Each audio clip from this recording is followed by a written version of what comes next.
इतर मान्यवर,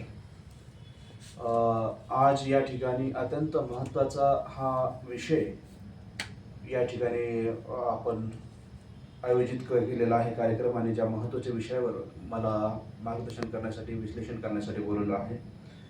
मी माझ्या परीने या विषयावर योग्य ते माझं जे काही मत आहे थोडक्यात तर ते मांडण्याचा प्रयत्न करणार आहे. वस्तुस्थिती अशी आहे की ज्यावेळेस भारतीय संविधानाची चर्चा होऊ लागते त्यावेळेस आपल्याला बाबासाहेब आठवू लागतात, किंवा आपल्याकडे काही उदाहरणं आहेत, पाठीमागे राजकीय काही उदाहरणं आहेत की ज्याच्या राजकीय नेत्यांना जेव्हा आपली संविधानिक स्थिती खराब झालेली असते किंवा त्यांच्या आयुष्यामध्ये काहीतरी वाईट घटना घडते, तेव्हा ते लोक संविधानाचा विषय काढतात. आणि या व्यतिरिक्त त्यांना बाबासाहेबांची आणि संविधानाची कुठलीही आवश्यकता भासत नाही. याचं सगळ्यात महत्त्वाचं कारण म्हणजे पाठीमागे ज्या नवनीत राणा खासदार आहेत त्यांना जेव्हा अटक करण्यात आली त्यावेळेस त्यांनी सांगितले की संविधानाचा मला अधिकार दिलेला आहे, मला बाबासाहेबांना अधिकार दिलेला आहे. जशाही त्यांना त्याच्यातून बाहेर पडतात की लगेच त्यांचे जे काही नारे वगैरे आहेत ते आपल्या सर्वांना माहिती आहे. म्हणजेच अशी इतरही उदाहरणं आहेत. माणूस, या सर्व उदाहरणावरून एक गोष्ट लक्षात येतं की माणूस हा खूप प्रॅक्टिकल होत चाललेला आहे. ज्या ठिकाणी आपल्याला काहीतरी भेटणार आहे किंवा ज्या ठिकाणी आपल्याला फायदा होणार आहे त्याच वेळेस त्या व्यक्तीचा किंवा त्या महापुरुषाचा किंवा संविधानाचा वापर करायचा, आणि बाकीच्या वेळेस आपण त्यांना अगदी म्हणजे शांततेत एकदम सोप्या पद्धतीने त्याला बाजूला सारतो.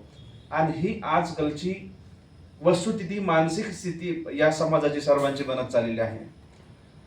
गावाखेड्यात बोलत असताना आणखी एक गोष्ट लक्षात येते आपल्याला की मुलं सुद्धा आई वडिलांसोबत किंवा आजी आजोबांसोबत आज तेवढी जवळीकता किंवा तेवढी आत्मीयता ठेवून राहत नाही. अर्थात याचं कारण आहे की सगळी मुलं आजकाल प्रॅक्टिकल होत चालली आहेत. त्यामुळेच आपल्यातली जी समाजातली जी नाती आहेत, म्हणजे आई वडिलाचं असेल, मुलाचं असेल, नातू आजोबाचं असेल, किंवा पती पत्नीचं असेल, बहीण भावाचं असेल, आणखी जे काही नाती आहेत, तर ही नाती फक्त आजकाल प्रॅक्टिकल दाखवण्यासाठी, म्हणजे बऱ्याच वेळेला अशी काय लोक आपल्याला फक्त मैताच्या ठिकाणी किंवा वाढदिवसाच्या ठिकाणी तुम्हाला मोठ्या उत्साहानं पाहायला भेटतील. या व्यतिरिक्त ते आपली ख्याली खुशाली विचारायला सुद्धा त्यांना वेळ नसतो, त्यांना गरज वाटत नाही. आता ही सगळी पार्श्वभूमी सांगण्यामागचं कारण हे आहे की आपण विषय घेतलेला आहे की डिजिटल ग्लोबल युगात संविधानिक संसदीय लोकशाही भारतात लोकशाही समाज निर्मितीतूनच आदर्श नवीन मानवतावादी समाज व्यवस्था साकारू शकेल. विषय जरी संपूर्ण मोठा असला तरी मी त्याला शॉर्टकट मध्ये असं सांगतो, मानवतावाद निर्माण करण्यासाठी ज्या ज्या गोष्टी तुम्हाला आवश्यक आहेत त्या गोष्टी, म्हणजेच त्या मानवतावादामध्ये माणूस जिवंत असावा, त्याची आत्मीयता जिवंत असावी, त्याच्यामध्ये नैतिकता जिवंत असावी. ज्या माणसामध्ये आत्मीयता, नैतिकता आणि जिव्हाळा ह्या गोष्टी जिवंत नसतील तर भारतच काय, जग कितीही मोठं होत गेलं तर हा आतापर्यंत जी मी उदाहरणं सांगितली आहेत त्या उदाहरणाप्रमाणे माणूस प्रॅक्टिकल होत जाईल. आणि प्रॅक्टिकल झालेला माणूस, जेव्हा मला शिंदे सरांकडनं माझं काही काम आहे तेव्हाच मी शिंदे सरांचं ऐकेल, नाही तर मी शिंदे सरांचा फोन पण उचलणार नाही, ही अवस्था निर्माण होऊ लागेल.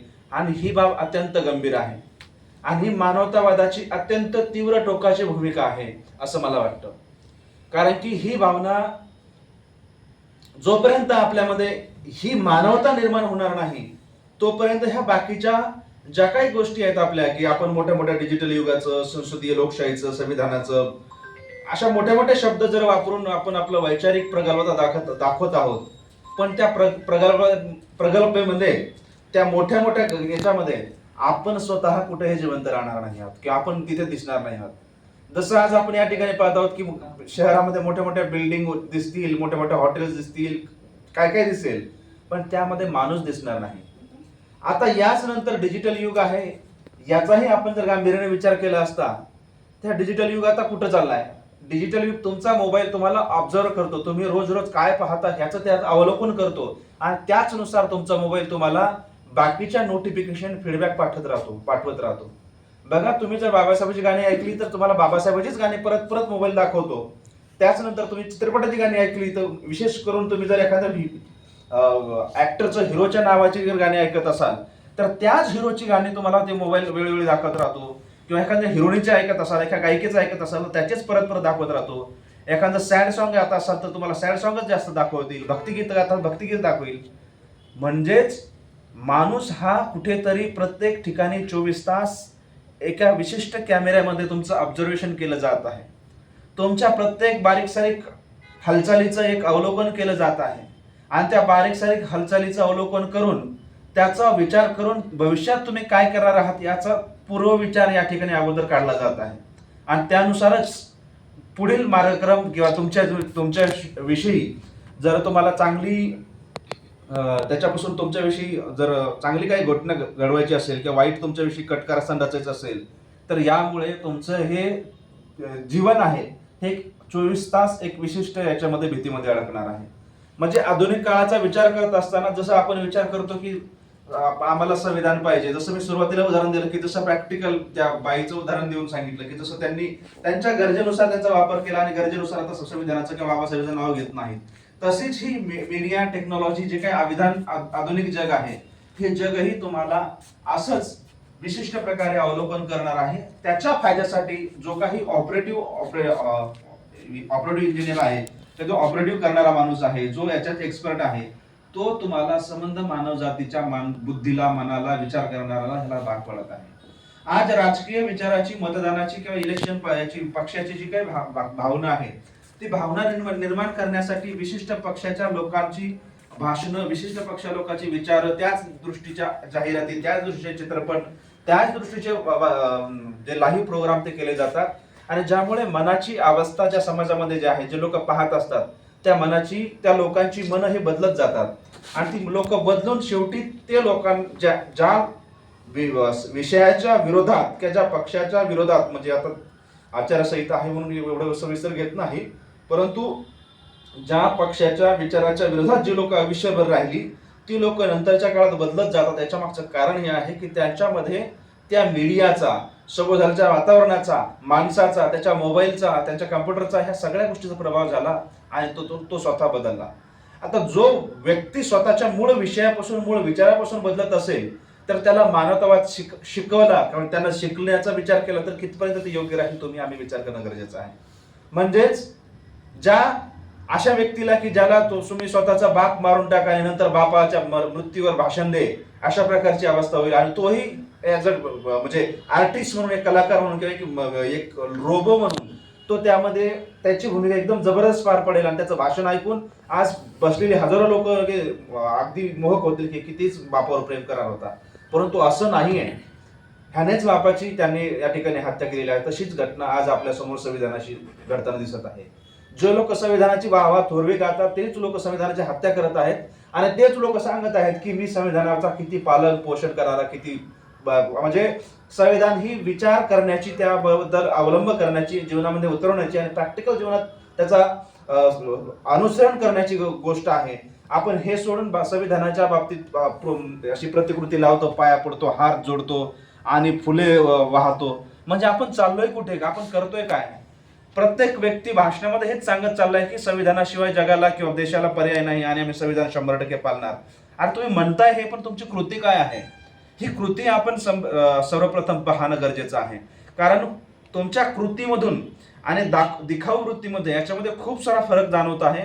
आणि हे पाहिल्यानंतर जे लोकांना हे अवलोकन होतं की याने तर अगोदर वेगळा म्हटलं होतं आणि कृती वेगळं करत आहे, सध्या दाखवत वेगळं आहे, आणि हे पाहिल्यानंतर जी नवीन पिढी निर्माण होणारी आहे त्या नवीन पिढीला सुद्धा हेच वाटणार आहे की हेच खरं आहे, कारण हेच लोक यशस्वी होत आहेत. हे अत्यंत गंभीर आहे. हे अत्यंत गंभीर आहे. याचं कारण हे आहे की माणसातला माणूस मारून त्याच्यातला मानवतावाद दाखवण्याचं काम सुरू आहे. म्हणजेच पोटात उपाशी असणाऱ्या माणसाला चांगले कपडे घालून किती टाईट छान उभा दिसतोय बघा हे दाखवणारे लोक आहेत आणि हे अत्यंत वाईट आहे. म्हणजेच ही जी अवस्था इथून पुढे समाजात निर्माण होणार आहे ती खूप वाईट आहे. त्यानंतर मी पुन्हा एकदा मूळ विषयाकडे येतो की डिजिटल ग्लोबल जे युग आहे. आता डिजिटल ग्लोबल युगच्या ह्या छोट्या मोठ्या गोष्टी सांगितल्यात. येणाऱ्या काळामध्ये तुम्हाला चालवण्यासाठी रोबोट येतील. रोबोट जसे विचार करतील, रोबोट जसे ते करायला सांगतील, त्या रोबोटच्या अंडरमध्ये, जसं रोबोट हा मूवी येऊन गेला, चित्रपट एक आलेला आहे, त्याप्रमाणे भविष्यात ही भीती होऊ शकते. आणि ही भीती रोबोट निर्माण करणारा जो इलन मस्क जो आहे, जो त्यांनी याचा सगळ्यात मोठा आविष्कार केला, त्याच्यावर खूप मोठं काम करत आहे, हा जगातला सगळ्यात मोठा तत्वज्ञानी जो संशोधक आहे, त्याचं म्हणणं आहे की येणाऱ्या काळामध्ये हे जर असं होत असेल तर माणूस संपून जाऊन माणूस हा रोबोटचा गुलाम बनेल. आणि खऱ्या अर्थानं आज आपण मोबाईल, टीव्ही, कम्प्युटर ह्यासारख्या गोष्टीचे गुलाम झालो आहोत. बघा, काही 10 वर्षापूर्वीच्या काळामध्ये बघा की आपल्यामधल्याच कित्येक लोकांना कमीत कमी 15-20 लोकांचे मोबाईल नंबर पाठ होते, त्यांचे ॲड्रेस पाठ होते, किंवा तुम्ही सहज सांगू शकत होतात की ते कसं जायचं म्हणून. आज तुम्हाला कुणाचा मोबाईल विचारला तर तुम्ही लगेच मोबाईल काढता आणि मोबाईलमधून सांगायला लागता. अर्थात ही तुमच्यासाठी सुविधा आहे की तुमची